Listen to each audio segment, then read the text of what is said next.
Hello दोस्तों, मैं ललित पांडे। स्वागत है मेरे पांडे क्लासेस में। दोस्तों, आशा करता हूँ आप लॉकडाउन का पालन कर रहे हो और घर में अच्छे से सेफली रह रहे होंगे। तो दोस्तों, आज के हम क्लास में पढ़ेंगे इकोनॉमिक्स का जो दूसरी बुक थी समस्या शास्त्र, उसका चैप्टर फर्स्ट हम निपटा चुके थे। चैप्टर फर्स्ट में दोस्तों आपका जो चक्रीय प्रवाह है वो रह रहा है, आपका आय का चक्रीय प्रवाह, मुद्रा चक्रीय, वास्तविक प्रवाह। वो दोस्तों मैं सोच रहा हूँ उसके एक अलग से क्लास और अलग से वीडियो बना के डालूंगा। तो दोस्तों उसमें बेफिक्र होने की जरूरत नहीं है, बहुत ईजी है और ज़्यादा कोई बड़ा कंसेप्ट नहीं है। ठीक है दोस्तों, तो उसके टेंशन मत लेना, बस वही एक टॉपिक रहेगा आपके चैप्टर फर्स्ट में, बाकी आपका सब कंप्लीट है। ठीक है दोस्तों, तो मैं उसके अलग से वीडियो डालूंगा, तो इसलिए मैंने सोचा कि आपका चैप्टर सेकंड मैं स्टार्ट करूँ समष्टि अर्थशास्त्र का। ठीक है दोस्तों, तो जो सेकंड चैप्टर है वो है राष्ट्रीय आय तथा इससे संबंधित समुच्चय। यानी कि आप पढ़ेंगे कि नेशनल इनकम होती क्या है। पहले हम पढ़ा था कि समष्टि अर्थशास्त्र कुछ मूलभूत या कुछ बेसिक अवधारणा हमने पढ़ी थी। ठीक है, अब इसमें पढ़ेंगे जो राष्ट्रीय आय होती है, जो आपकी मेन है, जो आपकी बहुत इंपॉर्टेंट है पूरे आपके 12th की इकोनॉमिक्स में। ठीक है दोस्तों, तो राष्ट्रीय आय क्या है और उससे जो संबंधित जो उसके समुच्चय है, जो संबंधित जो उसके पार्ट्स हैं या उससे जो संबंधित टॉपिक्स हैं वो क्या है, इस चैप्टर में हम ये पढ़ेंगे। तो दोस्तों हम थोड़ा जान लेते हैं कि राष्ट्रीय आय की अवधारणा क्या है, राष्ट्रीय आय इसका क्या थ्योरी है, क्या चीज़ है ये। ठीक है दोस्तों, तो राष्ट्रीय आय आपकी होती है, जो मैंने डेफिनेशन लिख रखी है, राष्ट्रीय आय किसी देश की, देखिए राष्ट्रीय आय किसी भी देश की, किसी भी देश की एक वर्ष में सामान्य निवासियों की आय का कुल जोड़ है। कहने का मतलब मेरा यहाँ पे ये है कि जो राष्ट्रीय आय होती है, जो नेशनल इनकम होती है, वो किसी भी देश की एक वर्ष में सामान्य निवासियों की आय का कुल जोड़ होती है। यानी कि एक देखिए राष्ट्रीय आय, जीडीपी, ठीक है, या कोई भी प्रोडक्शन निकालना होता है तो हम एक वर्ष का लेते हैं। एक वर्ष ऐसा टाइम है कि एक वर्ष के अंदर बहुत चेंजेस को देखा जा सकता है या बहुत चेंजेस, तो एक वर्ष गिना जाता है।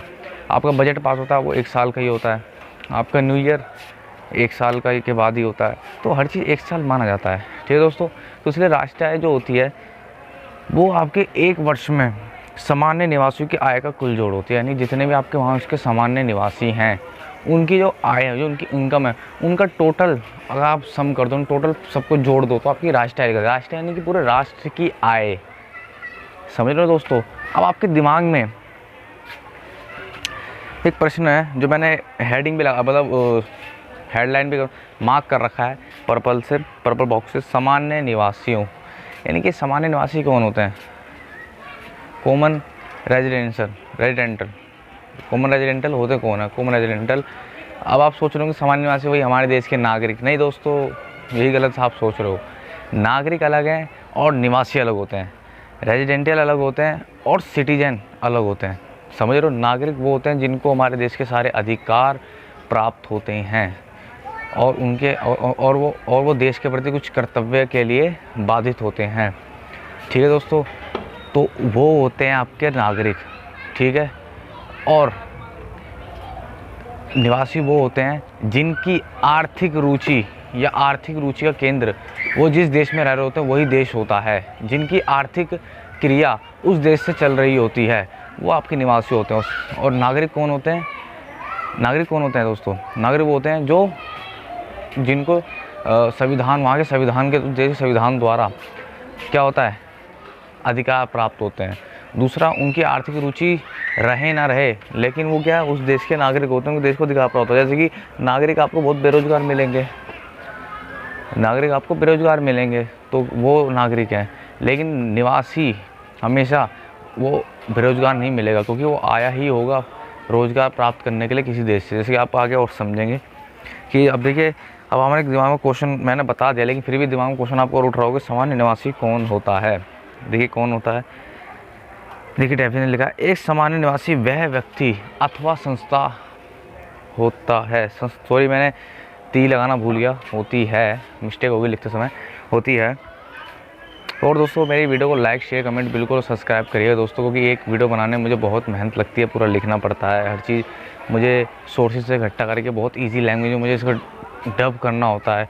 तो दोस्तों मेरी वीडियो को ज़्यादा से लाइक, व्यू बढ़ाइए, सब्सक्राइब करिए और कमेंट तो करिए बिल्कुल। ठीक है दोस्तों, तो एक सामान्य निवासी वह व्यक्ति अथवा संस्था होती है। देखिए कोई भी निवासी आपकी व्यक्ति नहीं, संस्था भी हो सकती है, कोई संगठन भी हो सकता है। ठीक है दोस्तों, जो साधारणतः एक देश में निवास करता है और जिसकी आर्थिक रुचि उसी देश में केंद्रित होती है। जैसे मैंने आपको बताया था कि आर्थिक रुचि या आर्थिक केंद्र उसको उसी देश में होना चाहिए। जो साधारणतः एक देश में निवास करता है, उसी देश में रहता है, प्रवास करता है, ठीक है, निवास करता है, और जिसकी आर्थिक रुचि यानी जिसकी आर्थिक क्रियाएँ, जिसका रोजगार उसी देश में केंद्रित हो, उसी देश में ही हो, ठीक है, सेंटर हो उसी देश में, तो वो आपका निवासी होता है। अब देखिए कुछ निवासियों, सामान्य निवासियों कुछ जुड़े पॉइंट्स हैं कि ठीक निवासी हो सकता है, कौन नहीं हो सकता है। तो उस पॉइंट से जो आपको 5 पॉइंट में लिख रखे हैं अलग अलग कलर से, वो आपको बिल्कुल पढ़ोगे तो बिल्कुल क्लियर हो जाएगा। ठीक है दोस्तों, कोई व्यक्ति किसी अन्य देश का नागरिक होने के बावजूद भी, पहला पॉइंट है, कोई व्यक्ति किसी अन्य देश का नागरिक होने के बावजूद भी किसी और देश का सामान्य निवासी हो सकता है अगर उसी किसी देश में आर्थिक रुचि भी वही देश हो, आर्थिक रुचि भी वही देश हो, वही देश है। यानी कि कहना तो ये है कि जैसे कि कोई भी व्यक्ति, मान लीजिए कोई अमेरिकन व्यक्ति है, अमेरिकन उसको सिटीजनशिप प्राप्त कहाँ की, अमेरिका की, ठीक है दोस्तों। और वो भारत में आके काम कर रहा है, भारत में किसी कंपनी में आके काम कर रहा है, तो वो भारत में क्या कहलाएगा, रेजिडेंटल कहलाएगा, निवासी है, वहाँ पर रहने वाला कहलाएगा, क्योंकि उसकी जो आर्थिक रुचि है, जो आर्थिक क्रिया चल रही है, जो इकोनॉमिक जो उसका प्रोसेस चल रहा, वर्क चल रहा, वो कहाँ चल रहा है, हमारे देश में ही है, ठीक है दोस्तों। लेकिन वो सिटीजन कहाँ का है, अमेरिकन। तो ये क्या है, आपको क्लियर हो रहा होगा। तो उसमें इसी पॉइंट में ये बोला गया है कि कोई व्यक्ति किसी अन्य देश का नागरिक होने के बावजूद भी किसी और देश का सामान्य निवासी हो सकता है, क्योंकि निवासी और नागरिक दोनों अलग अलग होते हैं, ठीक है दोस्तों। बस बशर्ते क्या होना चाहिए कि वो उस देश का तब सामान्य निवासी हो सकता है जब वहाँ के देश में उसकी आर्थिक रुचि केंद्रित हो, ठीक है दोस्तों। अब दूसरा पॉइंट है, एक देश में स्थित अंतर्राष्ट्रीय संगठन को उस देश का सामान्य निवासी नहीं कहा जाता है, किंतु यदि उसी देश के निवासी उस अंतर्राष्ट्रीय संगठन में काम करते हैं तो वह उस देश के सामान्य निवासी होंगे। ये दोस्तों उसमें बोला गया है कि एक देश में जो स्थित अंतर्राष्ट्रीय संगठन होते हैं, जैसे कि WHO, IMF, WHO हो गया, WTO हो गया, IMF हो गया, यानी कि WHO वर्ल्ड हेल्थ ऑर्गेनाइजेशन हो गया, विश्व स्वास्थ्य संगठन जिसे आप कहते हो हिंदी में, WTO यानी वर्ल्ड ट्रेड ऑर्गेनाइजेशन हो गया, जिसे आप कहते हैं विश्व व्यापार संगठन और हिंदी में, और IMF हो गया, ठीक है, इंटरनेशनल मॉनेटरी फंड, यानी कि अंतर्राष्ट्रीय मुद्रा कोष, ठीक है। ये जितनी भी इंटरनेशनल आपकी इंस्टीट्यूशन है, जितनी ऑर्गेनाइजेशन है इंटरनेशनल लेवल पर पूरे देश में, जिनकी पूरे देश में फैले पड़े हैं, तो वो आपके वो उस देश के निवासी नहीं कहलाएंगे, क्योंकि उनकी आर्थिक रुचि उस देश में नहीं है, समझ रहे हो, उस देश से कमा नहीं रहे, वो एक संगठन है, ठीक है। जैसे कि अंतर्राष्ट्रीय जितने संगठन हैं वो आपके क्या है, निवासी नहीं कहलाएंगे वहाँ के, ठीक है, निवासी नहीं कहलाएंगे। लेकिन उन संगठनों में काम कर रहे लोग उस देश के सामान्य निवासी होंगे, क्योंकि उनकी जो आर्थिक रुचि है वो उसी देश के अंदर ही तो टिकी है, उसी देश में तो स्थित है, तो वो सामान्य निवासी कहलाएंगे उस देश के, ठीक है, समझे ना। यदि उसी देश के जो निवासी काम कर रहे हैं उस संगठनों में तो वो कहलाएंगे। तीसरा पॉइंट है, जो लोग मनोरंजन, अवकाश बिताने, चिकित्सा, अध्ययन, कॉन्फ्रेंस, खेल कूद आदि के लिए देश में आए विदेशी सैलानी, विदेशी समुद्री जहाज़ों के कर्मी दल के सदस्य, व्यावसायिक यात्रा तथा देश के मौसमी श्रमिक तथा ऐसे विदेशी जो गैर निवासी उपक्रमों के कर्मचारी होते हैं, ये सभी व्यक्ति क्या है, सामान्य निवासी नहीं कहलाते हैं। अब आप सोचें क्यों। और आपको एक पॉइंट आप मैं बताना भूल गया कि सामान्य निवासी तब बंदा कोई देश का हो सकता है वो कम से कम 1 साल वहाँ पे रहे, 1 साल वहाँ पे निवास करे। 1 साल से कम अगर आप रहते हो 9 महीने, 8 महीने, 6 महीने, तो आप उस देश के सामान्य निवासी नहीं बन सकते। आपको सामान्य निवासी बनने के लिए मिनिमम 1 साल रहना ज़रूरी है। 1 वर्ष तक वहाँ निवास करना ज़रूरी है, 1 वर्ष तक, ठीक है। तो जितनी भी कंडीशन ऊपर की फुलफिल होगी वो 1 वर्ष के लिए फुलफिल होगी तब होगा। लेकिन तीसरा पॉइंट वो 1 वर्ष के लिए फुलफिल नहीं होती, इसलिए वो सारे नहीं माने जाते सामान्य निवासी। क्यों? क्योंकि जो लोग मनोरंजन करने आए, मनोरंजन एंटरटेन के लिए किसी देश में घूमने गए, अवकाश बिताने के लिए गए 3-4 महीने के लिए, या चिकित्सा कराने के लिए जाते हैं 1-2 महीने के लिए, ठीक है, अध्ययन के लिए पढ़ने के लिए जाते हैं, या कॉन्फ्रेंस के लिए, खेल कूद के लिए आदि के लिए देश में आए विदेशी, जो विदेशी आते हैं वो क्या आपके निवासी कहलाएंगे? क्यों? क्योंकि उनकी आर्थिक रूचि हमारे देश से टिकी पड़ी है? नहीं, तो ये लोग नहीं कहलाएंगे। ठीक है दोस्तों। और जो चौथा पॉइंट है, सीमा पर काम करने वाले श्रमिक या वह व्यक्ति जो लगभग प्रतिदिन अथवा नियमित रूप से दो देशों की सीमाओं को काम करने हेतु पार करते हैं, वह उस देश के निवासी होते हैं जिस देश में वह रहते हैं, ना कि उस देश के जिसमें वो काम करते हैं।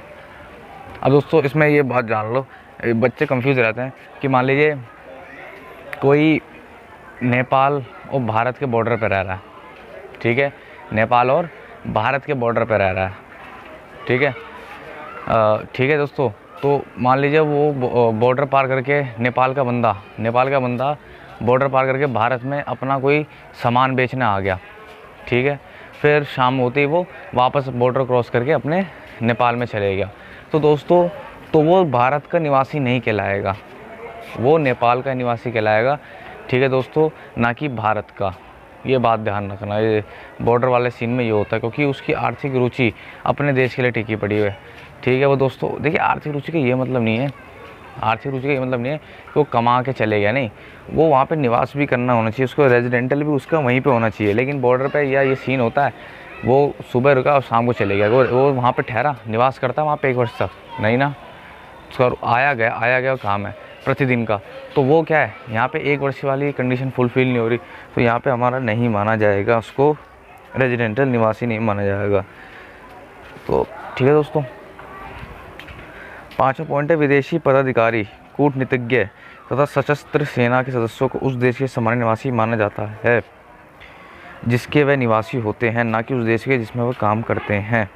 देखिए, विदेशी पदाधिकारी यानी कोई अधिकारी, कोई विदेशी कोई फॉरेनर ऑफिसर है, या कोई कूटनीतिज्ञ यानी कि जो प्लानिंग बनाता है, रणनीति बनाता है, जो प्लानिंग बनाता है, ठीक है, यानी कि सलाहकार मान लो। जो सशस्त्र सेना के सदस्यों के उस देश, सशस्त्र सेना यानी कोई आर्मी डिफेंस के जो मेंबर्स होते हैं उनको उस देश का सामान्य निवासी नहीं माना जाता। भले वो उस देश में निवास कर रहे होते हैं, लेकिन उन्हें उस देश सामान्य निवासी नहीं माना जाता, क्योंकि उनकी जो सैलरी वैलरी, जो आर्थिक रुचि सूची सब होती है, वो उनका रहने वाला देश देता है, ना कि उस देश के लोग। मान लो यहाँ कोई फॉरेनर ऑफिसर यहाँ पे रहता है, तो यहाँ की सरकार थोड़ी देगी उसे पैसे, सैलरी वैलरी, सारी सुविधाएं वो कौन प्रोवाइड कराएगा? वो जिस देश का नागरिक है। तो इसलिए इसी कारण उसकी आर्थिक रुचि हमारे देश में नहीं रहती, केंद्रित रहती, इसी कारण वो हमारे देश में रहते हुए भी, रेजिडेंट करते हुए हमारे देश का निवासी नहीं कहलाता। तो ये कारण है। तो हमने पढ़ा कि जो निवासी होते हैं, सामान्य निवासी, जो कॉमन रेजिडेंटल होते हैं, वो किस कंडीशन के अकॉर्डिंग कॉमन रेजिडेंटल कहलाएंगे और नहीं, और कौन कौन कहलाएगा, कौन कौन नहीं कहलाएगा, ये 5 पॉइंट हमने जाना। तो अब आपने समझ गए कि सामान्य निवासी होता कौन है। तो 1 वर्ष के सामान्य निवासियों जो उनकी आय के द्वारा जो कुल जोड़ा वो हमारा राष्ट्रीय आय कहलाता है।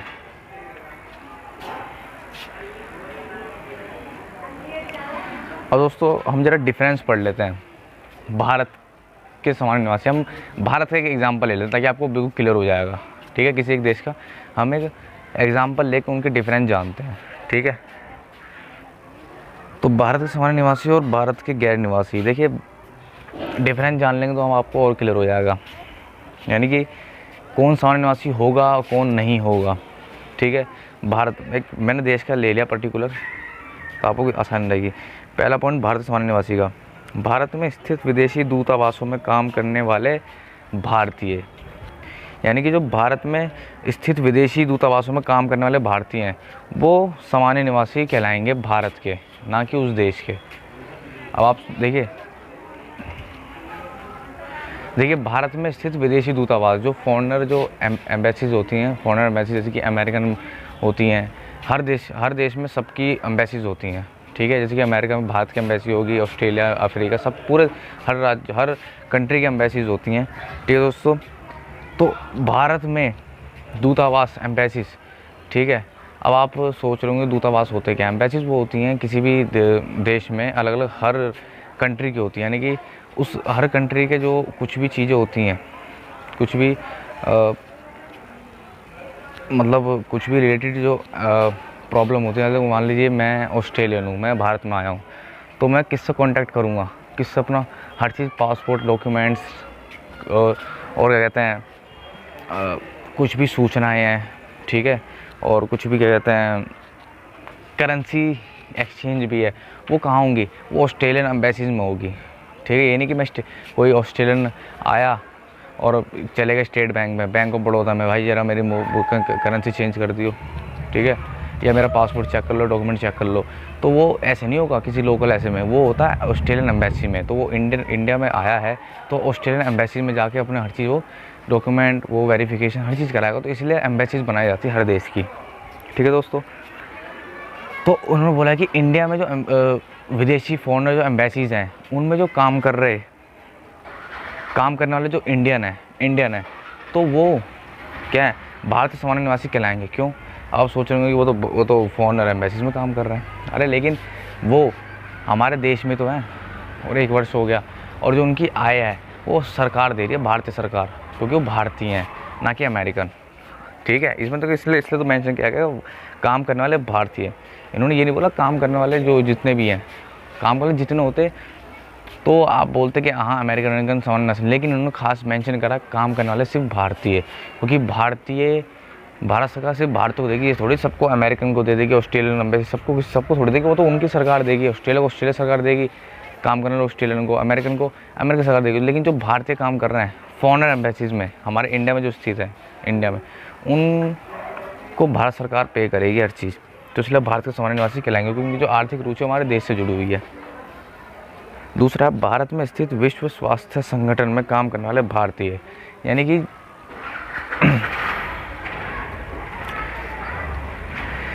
देखिए आपका मैं टोटली ये पॉइंट बोलूँ कि कितने भी इंटरनेशनल आपके संगठन हैं या जितने भी आपके एम्बेसीज हैं, उन सब में काम करने वाले भारतीय हमारे सामान्य निवासी कहलाएंगे। यानी उसी देश के जो वर्कर्स हैं, अगर वो काम कर रहे हैं किसी भी फॉरेनर एम्बेसीज में या इंटरनेशनल आपके ऑर्गेनाइजेशन में, तो वो कहलाएंगे आपके वहाँ के निवासी, उसी देश के, ठीक है। क्योंकि उसी देश के निवासियों की, उसी देश के वो होंगे, तो उसी देश के जो निवासियों की जो आर्थिक रुचि है वो किसकी उत्तरदायी होगी? उस देश के सरकार की, उस देश की, ठीक है। तो उस पूरे पॉइंट में यही है, देखिए अलग अलग, ठीक है।